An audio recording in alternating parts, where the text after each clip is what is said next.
good evening, namaste, and welcome to the Festival of Bharat. My name is Sharan Sethi, and I'll be your host for this program. Joining us today is the amazing Neena Rai, who's come out with a book called Amazing Ayodhya, the splendid ancient city of Lord Rama, and it's a very promising read. Before we delve further into discussing the details of the book, I thought we might as well discuss about Diwali, which got recently concluded. First of all, Neena ji, thank you so much for joining us. It's such a pleasure to have you here on the Festival of Bharat. Namaste. Namaste. Thank you so much for having me on your show. I watched some of your episodes. I really like them. So thank you so much. That's a great compliment to hear from you. Thank you so much. And in fact, thank you for sending me a copy of the book. And I've been reading it for a while now, and it looks very interesting. And through this platform and through this interview, I hope a lot of our viewers will be able to grasp some of the knowledge that you're trying to purvey through this book.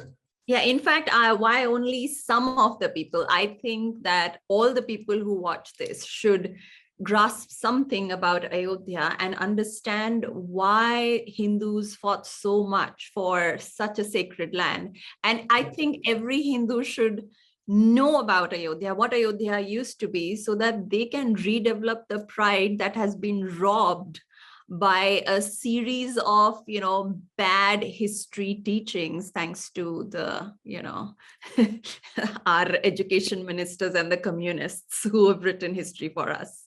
Right. But, since we were also discussing about Diwali, yes. Why should we actually celebrate Diwali, especially that too with firecrackers? Was the conversational topic a few weeks back.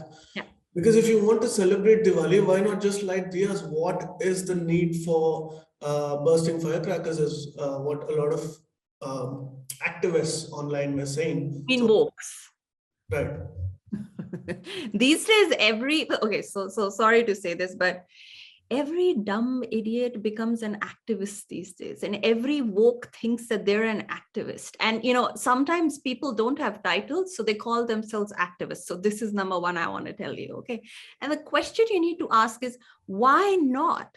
How is it justified that for Thanksgiving you have to kill turkeys? So do these people, raise slogans against that? How is it justified that during Bakri Eid, cows and goats should be slaughtered? And what they do is they get them in the building itself, and then they do the procedure, the halal, in front of children. So these people never think of, like, should we do this? And how is it that these people never talk of how many Christmas trees are felled for Christmas? So how is it that only during Hindu festivals, mind you, only during Hindu festivals, these people remember that, oh, this is causing pollution? Well, 5 times in a day, Azaan is causing noise pollution. What have you done about it? And what about all the honking that you do in the car when you're in the car? And what about driving a car?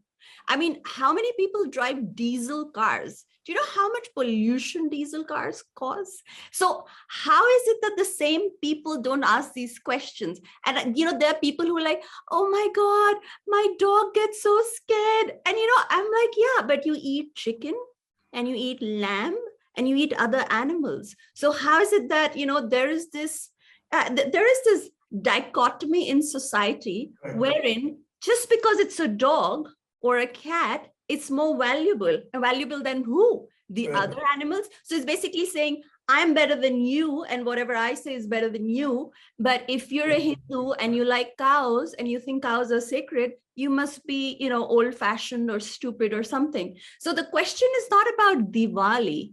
And the question is, how come they don't ask these questions?